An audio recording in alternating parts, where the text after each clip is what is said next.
forgotten female, Fenian.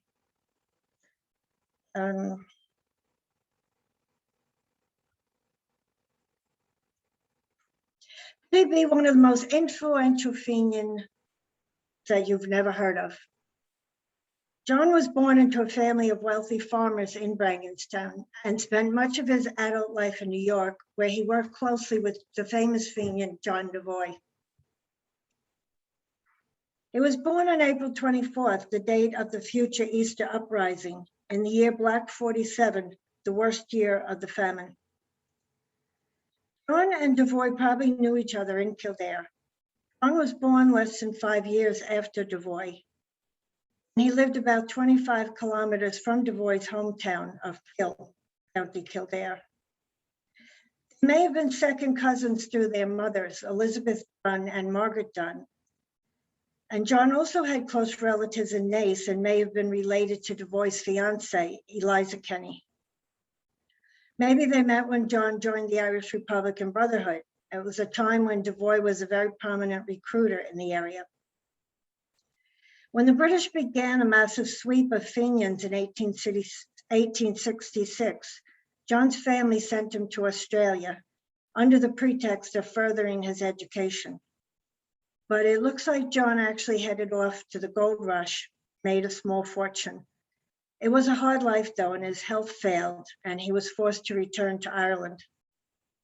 He left almost immediately for New York. He found a job in the city's largest dry goods importing firm, Mills & Gibb, and he also found his way to the Clan na Gael, which was the Irish Republican Brotherhood's counterpart in America. The Klan was dedicated to Irish freedom, using armed force if necessary. John joined the main or headquarters branch, which is located in New York and known as the Nappertandy. In 1871, Devoy and Jeremiah O'Donovan Rossa, granted early release from prison, arrived in New York, and they both joined John's chapter of the Clan na Gael. John married a fellow Irish immigrant, Annie Morris, in 1873 and started a family. They both became US citizens. In 1876, John played a major role in Devoy's audacious scheme to rescue 6 Fenian prisoners from an inescapable British prison in Western Australia. The rescue gained the Klan international fame and recognition, greatly boosted their power. John rose quickly through the ranks of both Mills & Gibb and the Clan na Gael. He traveled frequently to Ireland, both on business and with his growing family. John was on the executive committee of the Klan, and by the early 1880s, he became president of the New York branch. This proved to be one of the most deadly and contentious periods in the Klan's history. In 1882, a young Tom Clark arrived in New York and was welcomed into the Clan na Gael by John. Clark soon became secretary and worked closely with John, the president. John and Clark would continue to work together until Clark's death.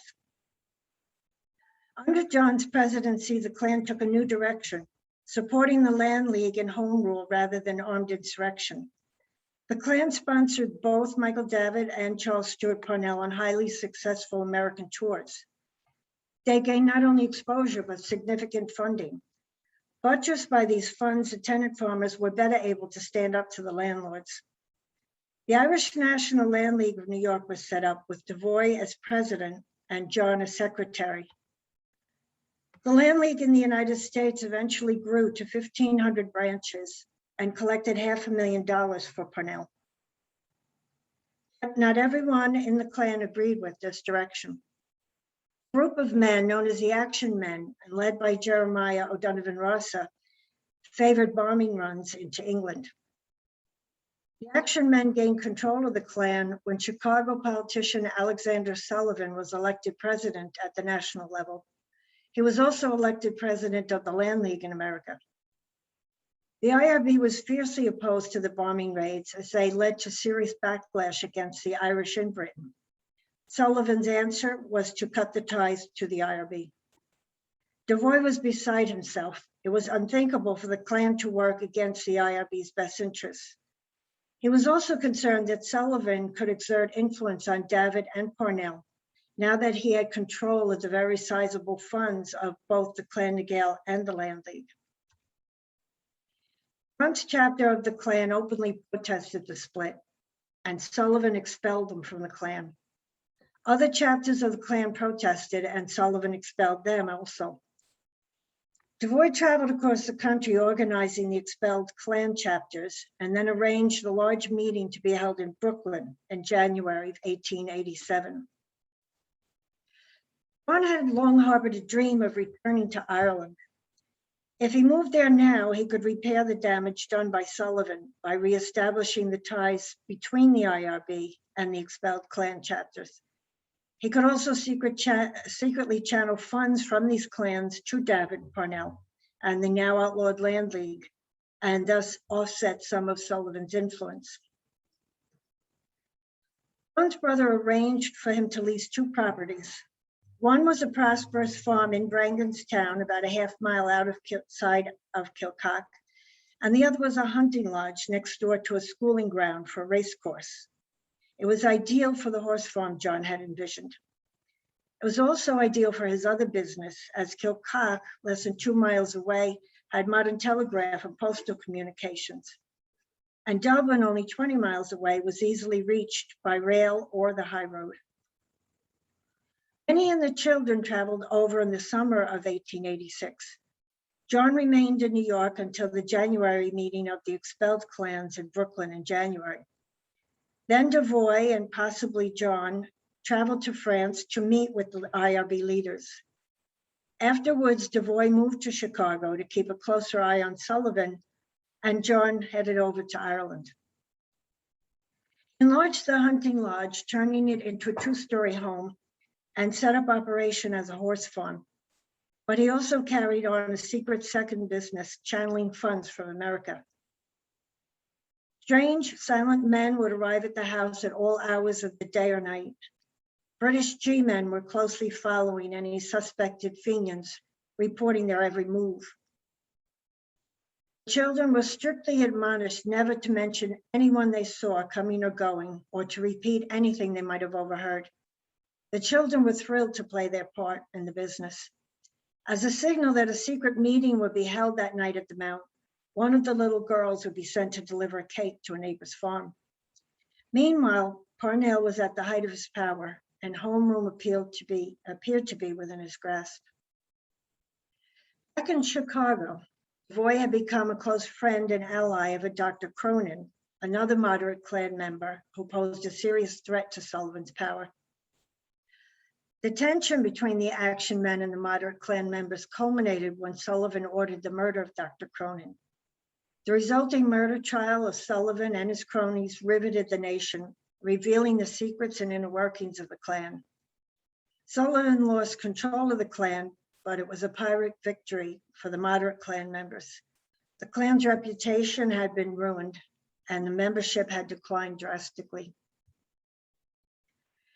Meanwhile, life as a gentleman farmer had not turned out quite as John had imagined it would. He was involved in 2 long court battles over the leases his brother had signed on his behalf.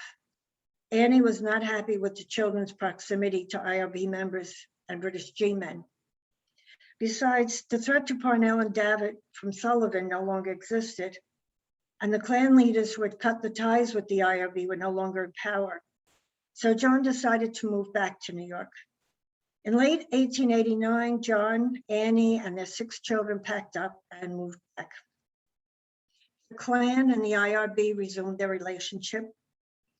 This tie was crucial for Ireland. In the coming years, the Klan would supply vital support for the leaders of the Easter Uprising, giving them a safe place to meet and plan, a network through which they could communicate with foreign powers, and financial support. Had John's work in Kilcock been key in keeping these 2 organizations united? John's former employer, Mills and Gibb, was delighted to hire John back at a very high salary. Family settled into a comfortable upper middle class lifestyle. Children attended boarding school, and the girls were all sent to college. Devoy was persuaded to move back to New York, And they began the huge job of rebuilding the clan. The long hours, however, were straining John's marriage. In addition, just as John was leaving Ireland, Parnell was named in a divorce suit. The scandal split the Irish and ultimately destroyed Parnell. He died in 1891 at the age of 45. John now faced a major decision. Efforts for land reform and home rule had been marred by violence and shut down by the British government. Parnell, once the uncrowned King of Ireland, was dead. The clan was decimated. John's dreams of living in Ireland had been dashed and his marriage was unraveling. Should he just settle into a comfortable life in America and leave Ireland's troubles behind? Apparently, the call of the fight for freedom was too strong. John and Annie agreed that they would go their separate ways as soon as their youngest child was in boarding school. In 1898, Clark was released from prison, and unable to find work in Ireland, he returned to New York, where he rejoined John and Devoy, and he served as a business manager for Devoy's newspaper, the Gaelic American, which was the mouthpiece of the clan throughout the country. In 1907, Clark returned to Ireland with a list of IRB contacts from Devoy. He opened a small shop in Dublin and gathered a group of activists around himself. In 1910, John and Annie separated. John moved into a furnished room in Manhattan. During this time, he traveled frequently to Ireland, and he even moved back to Ireland for a short time. He became very well acquainted with Clark's inner circle. There he met Patrick Pearse, and the two men developed a friendship that deepened over the years.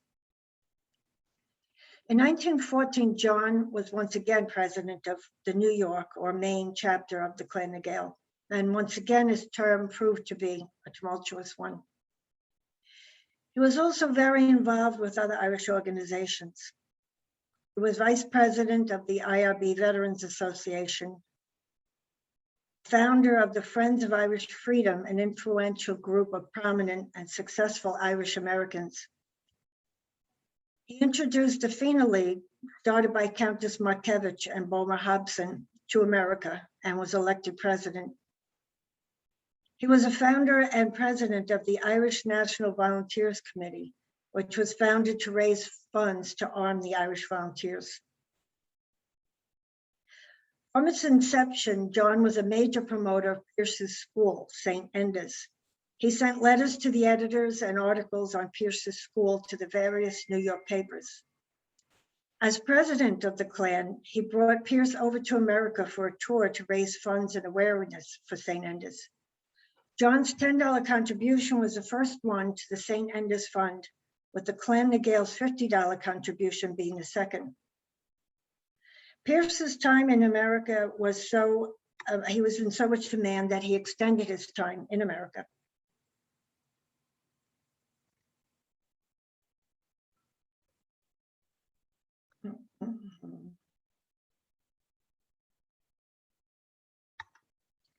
His stay in America had a profound influence on him. He returned not only with several $1,000s for his school, but with a wholehearted commitment to militant nationalism. According to his sisters, he had been greatly influenced by Devoy and other members of the clan, most likely John, during his visit.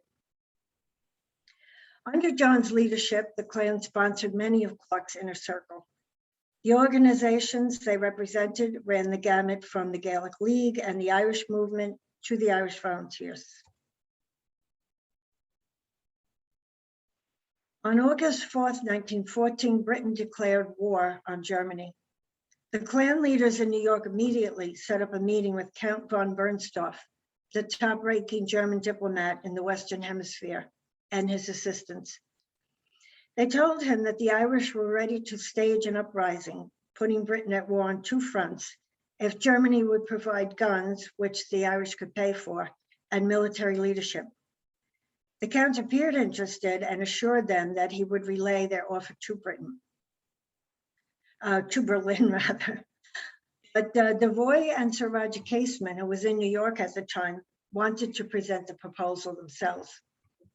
The transatlantic cable had been cut at the start of the war, so they would have to send an envoy. They decided John was the perfect candidate, as he was known and trusted by the top leaders in Ireland and America, and traveled often on business and on an American passport. Hopefully he could pass through the British patrols, although if captured, he could face imprisonment.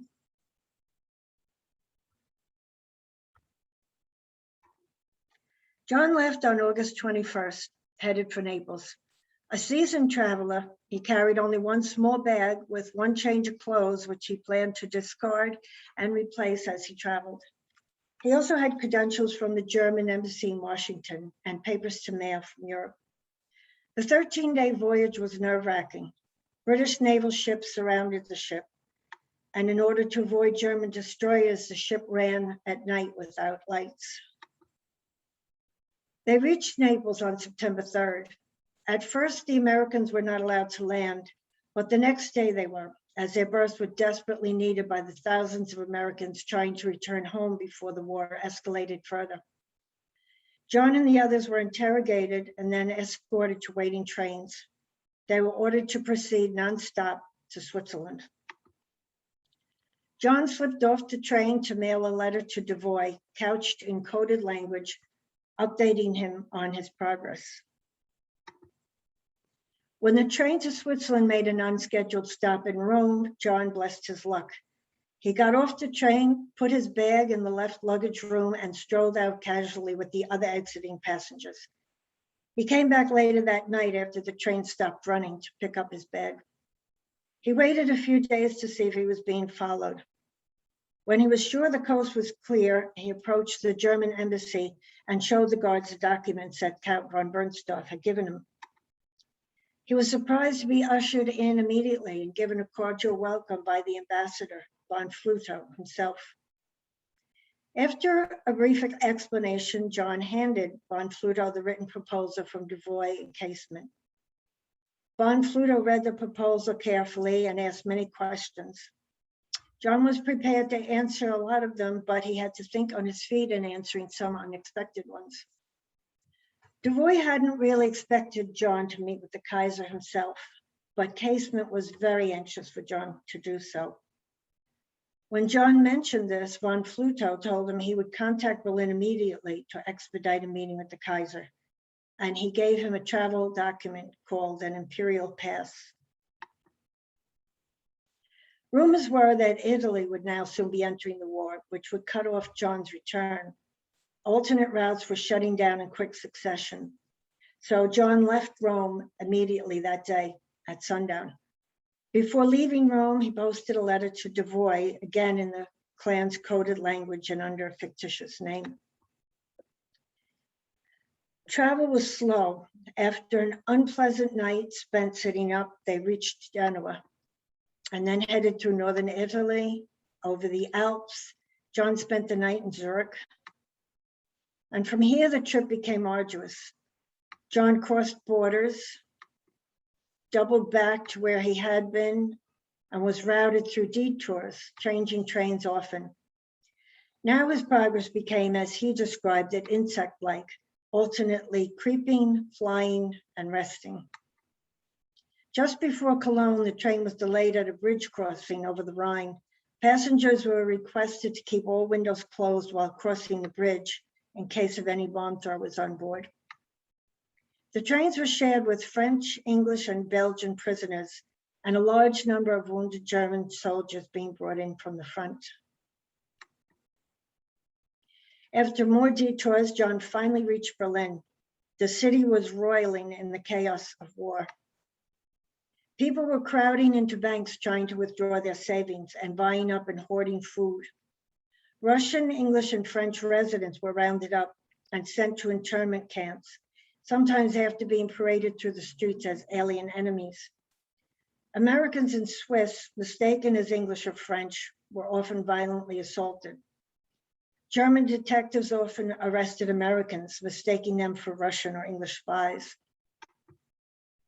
John made his way through the chaotic and dangerous streets to his meeting. He met with Prince Bernhard von Bülow, the former Chancellor of Germany. Von Bülow had read Casement and Devoy's document and had few questions that hadn't already been covered in John's meeting with von Flutau. He suggested that if John could stay longer, it would improve his chances of an audience with the Kaiser. John declined, explaining that he was running out of funds and his return routes were rapidly closing. Von Bülow replied that they could provide funds, but John declined the offer. Leaving the embassy, John headed immediately for the train station. He now faced a decision. Should he return home while he still could? His return options were narrowing daily. His funds were almost gone. Trains, which had been commandeered by the military, no longer ran on schedule or to specific destinations. But he reflected that at 68, he was strong and healthy for his age, and he knew how badly Casement wanted him to meet the Kaiser. Besides, as an avid lover of history, he wanted to see as much as possible of what he felt would be a monumental clash of civilizations. He decided to try to at least catch up with the Kaiser, who was rumored to be somewhere near the front. The Imperial Pass allowed him to board a troop train on which he was the only civilian. The destination was vaguely defined as the front. Eventually, the train reached the border between Belgium and Germany, but not quite the front. By now, rumors were swirling that Holland was about to enter the war. If he stayed now, John would be trapped in Europe with no money for an indefinite amount of time. He retraced his steps to the Rhine and made his way to Rotterdam by train. Train trips that ordinarily took 16 hours were taking 3 times as long, with transfers of soldiers at various stations.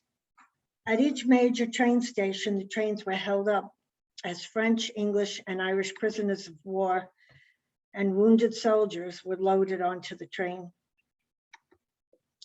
John noted that every train station had a Red Cross hospital. John finally reached Rotterdam, only to learn that the last steamship from New York had just sailed. Many of the steamship lines had been discontinued. He decided to head over to Ireland despite the danger of traveling through England to get there. He traveled on to Flushing, arriving at 2 in the morning. He gratefully boarded the boat and went to bed. He mailed a letter to his sister Margaret, letting her know that he was coming and would be in need of funds. He also wrote to Devoy using the same fictitious address as before. Did fairly well coming through, trains scarce, walking occasionally good, but I am not so old and carry but little baggage and no adipose. I have slept at the foot of a gum tree in Australia years ago. The foraging is very good, and that counts. His trip across England was uneventful. Finally arriving in Dublin, John headed straight to Clark's shop. He updated Clark on his mission, and Clark brought John up to date on conditions in Ireland. Learning that John had accomplished his mission, Clark called together the military council of the IRB, Kent, Pierce, Plunkett, and McDermott. Now, with the possibility of military aid from Germany, they could start planning an uprising. John touched base with his many correspondents in Ireland and traveled around the country meeting his contacts. Clark told John that he was being kept under close surveillance. John was repeatedly warned by the authorities to leave the country.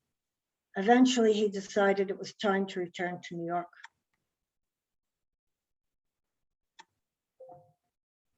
The Irish National Volunteers Committee had raised thousands of dollars to arm the Irish volunteers. In early November, a few weeks after his return, Devoy asked John to bring the money to the Irish volunteers in Dublin and to bring back a report on conditions there. The Irish National Volunteers Committee, arriving safely in Dublin, John went directly to the heavily guarded volunteers headquarters on Kildare Street. They were surprised that John had made it through. He met with Owen McNeill, the O'Rahilly, Bulmer Hobson, and Diarmuid Lynch. John handed the money to the O'Rahilly, and he received a receipt from McNeill. Over the next 2 days, John met all of the men who were then in active duty in Dublin at the Volunteers headquarters.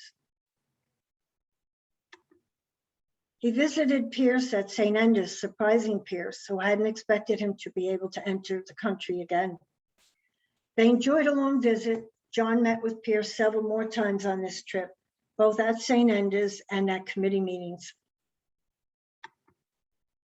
John traveled up to Belfast and a few places in Ulster, visiting contacts and gathering information. He took part in the committee meetings with Clark's inner circle. Most of the information John brought back for the Klan was from Clark and McDermott. He was given a list of names to take the place of Clark and McDermott in case they were arrested, and memorized a list of names of safe contacts in England. He also carried back from the Military Council a detailed description of the many men who might end up in leadership roles in case of the wholesale arrests of the current leaders. Because of their long relationship, Clark was frank in his assessments, much more than he would have been otherwise. John met, as he wrote on his return to New York, nearly all the men in a social or in a business way who were then active in any line of public work in the capital. He went to Countess Markevich's home in Rathmines. The night before he was to meet with Arthur Griffith, Griffith's office was raided, his plant seized, and the paper was suppressed. The day before he left, John was waiting to meet James Connolly at his relative's house. A messenger arrived breathless to inform them that Connolly was on the run, having been warned of a warrant for his arrest. On his final day in Dublin, John met for the last time with Clark and McDermott in Wynn's Hotel. That evening, just before John left for the Liverpool boat, the O'Rahilly called on John at his sister Margaret's house on a personal matter. That was the last John was to see of the men of Easter week, some of whom had been close friends for years.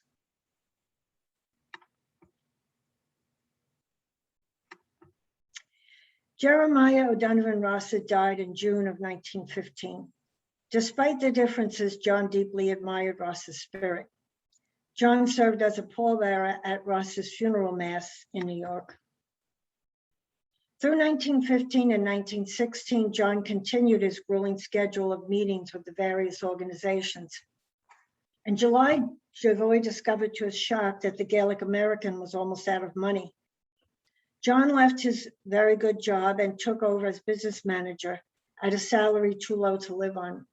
With his sharp business skills, he was able to pull the newspaper back from the brink of bankruptcy. The paper continued to function as a mouthpiece of the Klan for decades. In early 1916, Clark set the date for the Easter Rising. He sent a message to Devoy via courier, and Devoy alerted the Germans at the embassy. Only 4 men in America shared this knowledge. John was one of them. The Easter Rising began on April 24th in 1916.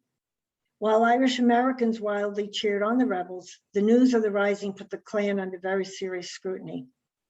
President Wilson was already ill-disposed to the Irish American organizations and to Devoy in particular, as Devoy had led the large Irish American community against Wilson in the elections. Investigations were begun immediately into those who had taken part in planning the rising. The United States entered the war as a British ally in 1917. At that point, any attacks on British policy in Ireland were now considered disloyalty to the United States. Despite the fact that John's trip to Germany occurred before the United States was engaged in the war, it was considered collusion with the enemy. John was now in a dangerous position. In addition, an inquiry in Dublin was looking into the fact that the Klan had couriered money to the rebels in Dublin. The newspapers ranted about Devoy's treacherous collusion with Germans. A New York Times headline read, "Devoy, the Irish Revolt and the Germans. Editor of Gaelic American, agent for German funds sent to Irish rebel." Public opinions turned against Devoy and the Clan na Gael and called for the Gaelic American to be banned from the US mails. This almost destroyed the paper. John's home was broken into, his papers were gone through, and his possessions were left tossed around. At the Kenny home, any mention of John was forbidden. John never met his grandchildren. John's days of frequent trips to Ireland were over. He would never again be able to set foot in his home country. The war ended in 1918. John maintained his busy schedule. He remained active in the Irish American organizations and was in popular demand as a speaker. He continued to work as a business manager of the Gaelic American, seeing it through a vicious newspaper war that included threats and sabotage to their distributors. But by 1924, the new young staff was pressuring the older staff members to leave. A prolific writer, John published a series of articles in the spring of 1924 in the Gaelic American that detailed his two missions that he ran in 1914. John's health was failing. He did not want to ask his children to care for him. Although he had been wealthy, by this time his money was just about gone. In mid-1924, he applied for admission to the Andrew Friedman Home for once wealthy elders who had lost their money. On November 24th, he received a letter from the home rejecting his application, telling him that they preferred couples. But as it turned out, John didn't need the nursing home. He had spent Christmas with relatives in Jamaica, and heading home, he caught a chill. He died the night of December 27th from pneumonia. His death was reported on the front page of the Gaelic American. One of the oldest of the few surviving Fenians in America, victims of pneumonia, was envoy to Clan na Gael to Germany after outbreak of the war. He was buried in Calvary Cemetery in Queens under a simple headstone. Sadly, his obituary mentions his nieces and nephews, but not his 5 surviving children and his 20 grandchildren, nor his wife. His daughters went to his home right away and gathered his papers and burned them.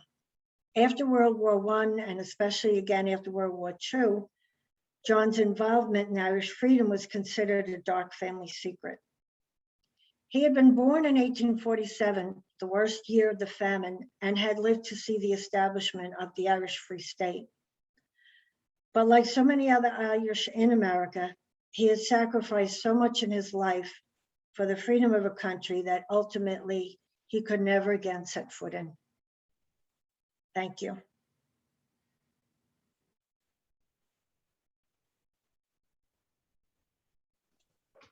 Wow, brilliant, Fran. That was a real tour de force of the life of John Kenny that I think many of us may not have been familiar with his story and just the depth and breadth of his career.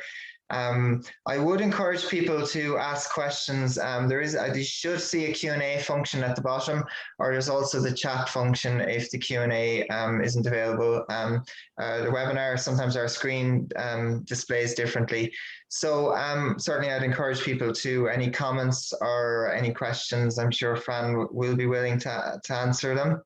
I was going to ask you, just I suppose when we're talking about Decade of Commemorations, is there memorials to John Kenny anywhere, or any kind of maybe any of his papers? I know you said, and the librarian in me hates when I hear about things being burned, but did any of his maybe papers, or would they be in the American Irish Historical Society archive in New York or somewhere like that, or has any of his material survived? Yes, the entire paper trail of his trip to bringing the money over was saved by Daniel Cohalan, and it's all on file at the American Irish Historical Society. And I do have a newspaper that he smuggled out, Arthur Griffith's newspaper that had been suppressed and the printer shut down. He smuggled that out, and I do have that. There are some letters that he wrote among John Devoy's papers at the National Library of Ireland in Dublin and also in New York. There are some letters that John Devoy saved that were John Kenny's. Great. There's a few questions coming in there, so thank you. So you'll see the one in chat there. Maybe I'll ask. I think that might be Michael from the Teresa Brayton group in Kilcock. Great presentation, Fran. Is there any relatives still living in the Kilcock area or elsewhere in Ireland? I don't know if there are any Kenny relatives because we were cut off. My mother never met John Kenny. We know nothing about him, but I would assume there are because he was he was the oldest of 10, and most of the others didn't leave, or at least half of them didn't. I would love to find out if there are still Kennys. Very good. Yeah, yeah. I would imagine it should be possible to work it out. Mario Corrigan there's just asked, thank you, Fran, very interesting. Did you discover any connection with John the Clan and Bodenstown?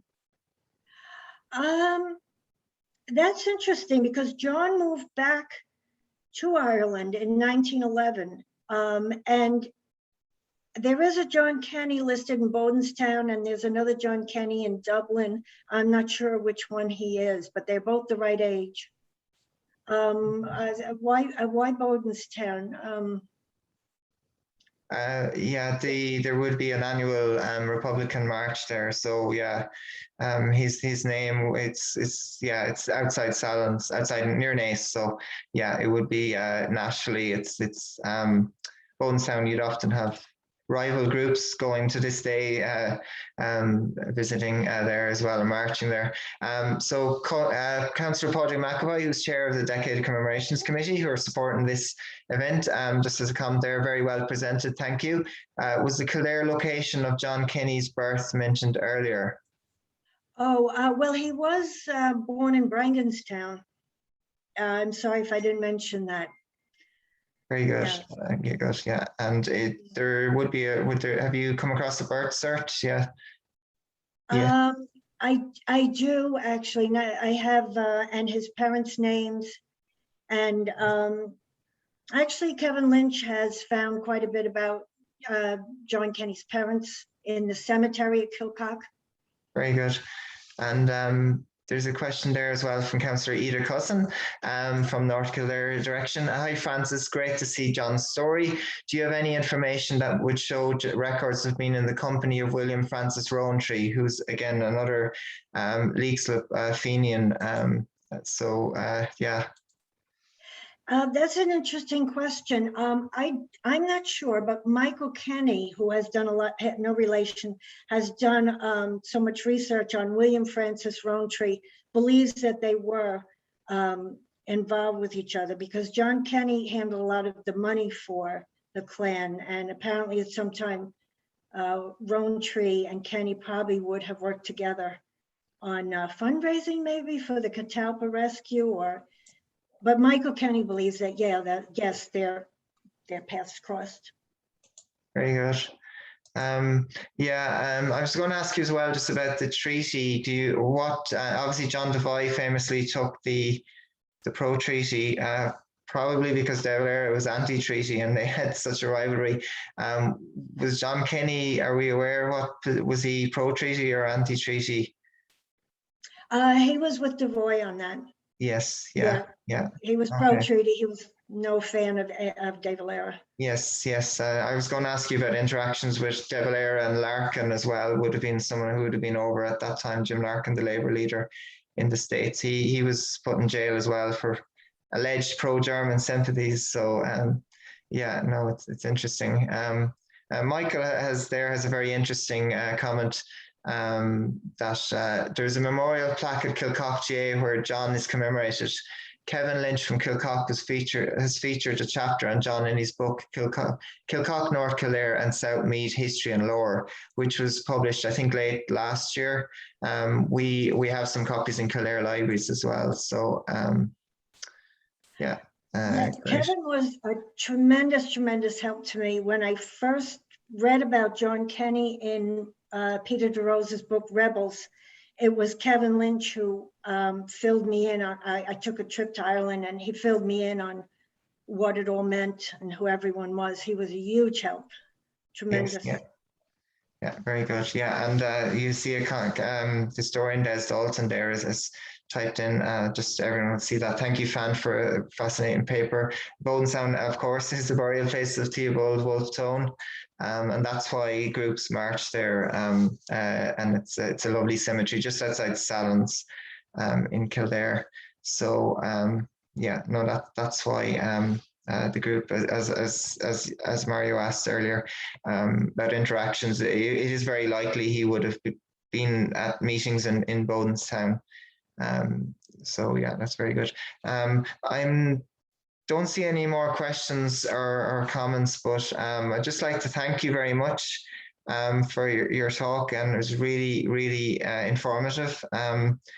Certainly a story that deserves a wider audience. I know you're writing a kind of working on a text of a biography of John Kenny, and you're hoping maybe to publish it at some stage into the future at the moment, into the future. So no, it's certainly a really fascinating story in North Kildare. Obviously, you've John Devoy and you've William Francis Rowntree, but John Kinney also deserves to be remembered as well. I think he strikes me as somebody like I think you mentioned him. Was it Dennis, the man from Cork who used to do a lot of the admin work and gathering funds? He spent quite a lot of time in America. I know he came up in your talk. I can't remember his name now, but again, he's somebody. There was no biography of him until about 3 years ago, and again, he was somebody that kind of had been forgotten about, I suppose. So it is important that people, and it's interesting how they kind of disappear off the history pages as well. So thank you very much, Fran. That was great. So I should have mentioned as well, I don't know if you see in the background there, I have there's a timeline of the War of Independence book that Kildare Decade of Commemorations produced earlier this year. So there's free copies in Kildare libraries, or get in contact with us if you want a copy in the local history department. And we'll be able to get you a copy as well. So moving on to the next element. Now we have had hoped to have Liz Gillis here live this evening, but there was a clash of dates. She's actually launching Tomás Mac-An-Umar's book on the Scariff Martyrs in Clare. There were 6 Republicans that were killed. One of them actually spent some time in Kilcullen. So Liz isn't able to join us live, but what we've done is we've recorded her talk, which I'm going to share now in 1 second. I'm just going to stop recording 1 second.